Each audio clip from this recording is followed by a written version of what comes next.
What's up guys? Aujourd'hui, je m'en viens essayer mes nouvelles roues.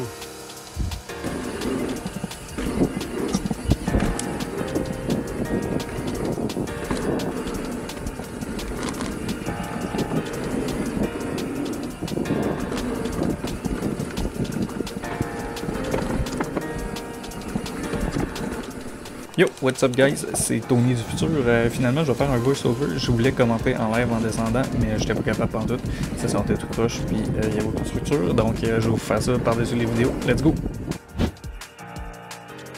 Premièrement, les roues que je me suis achetées, c'est des rims We Are One Triad avec des hubs Industry 9 Hydra. Avec ça, on a des nipples gold pour matcher avec la couleur gold des hubs. Setup complètement sick. Je veux aussi vous mentionner que je suis loin d'être un expert en bike ou quoi que ce soit. Comme vous pouvez le voir dans mes vidéos, je ride vraiment pour le plaisir. Je trippe au bout. J'ai décidé de me gâter avec des roues de carbone. Fait que je voulais vous donner mes impressions sur les roues.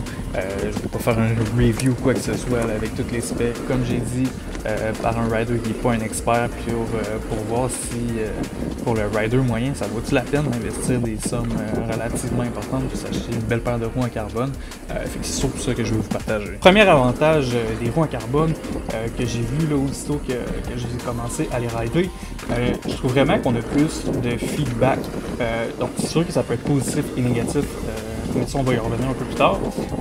Ce que je veux dire par là, c'est que quand on décide quand on veut pomper le vélo, quand on donne un coup de pédale, des choses comme ça, le bike est beaucoup plus réactif.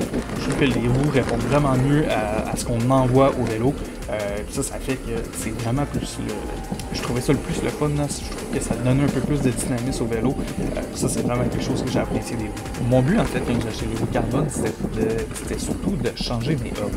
J'avais des hubs Shimano, ça doit être de l'équivalent des DRE. Là, je sais pas, il y avait combien de points d'engagement, mais il y avait tellement un gros délai, un point mort quand on voulait pédaler. Quand j'étais dans des relances, que je voulais faire un sprint ou quoi que ce soit, j'avais vraiment une perte d'énergie direct en startant parce que je poussais dans le vide, puis après ça, le hub engageait. Fait que ça me dérangeait vraiment. Là. Ça, je l'ai remarqué là, aussitôt que j'avais essayé le vélo avec ces roues-là. Je parle de mes anciennes roues. Au niveau des rims, c'était des Stance Flow D. J'ai pas eu il n'y avait peut-être pas nécessairement besoin de les changer. C'est quand même des rims de base qui faisaient, je trouve, correctement la job. Par contre, au niveau du hub, c'est le jour et la nuit avec les hydras et tous ces points d'engagement, c'est complètement débile. Ensuite, dans les sentiers un peu plus techniques, j'avais remarqué que ma roue en avant rebondissait un petit peu plus avec ma même pression habituelle qui était de 22 PSI en avant puis 24 en arrière. Donc j'ai dû réajuster un petit peu à la baisse ma pression pour retrouver un feeling là, qui est le feeling que j'aimais avant là, au niveau de mes pneus. Donc je sais pas si c'est en raison des roues de carbone, mais j'ai remarqué ce petit ajustement que j'ai dû faire. Par contre, je trouvais que les roues ils craquaient super bien, là, que ce soit dans les racines, dans les roches, dans des sections un petit peu plus off-camber. Je trouvais que j'avais quand même une excellente adhérence. Là. Ensuite, sur les sauts, sur les jumps, j'ai pas trouvé d'énormes différences. Mon niveau en saut est pas excellent, là, donc j'essaie de faire les jumps qui c'est bien en masse pour moi. Je suis pas du genre qui va whipper ou faire du style dans les airs. Mais par contre, j'ai quand même réussi à clairer un jump que j'ai toujours un petit peu de difficulté. Est-ce que ça a un rapport? Je sais pas. Est-ce que j'ai poussé juste un petit peu plus cette fois-ci? C'est fort probable. Donc niveau des jumps, je dirais que j'ai pas vu d'avantages ou des inconvénients. J'ai trouvé deux inconvénients qui sont assez notables. Premièrement, ben, c'est certain, le prix est très élevé sur des roues de carbone. Donc ça, c'est à prendre en considération. Puis par après, je dirais, c'est la rigidité. Donc pour moi, ça n'a pas été un inconvénient. Mais pour certaines personnes, ça peut l'être en raison que ça va nous donner plus de feedback. Puis c'est un petit peu, ça peut devenir moins confortable dans des pistes qui sont plus rough. Là. Au final, est-ce que ça vaut la peine d'investir dans des roues en carbone?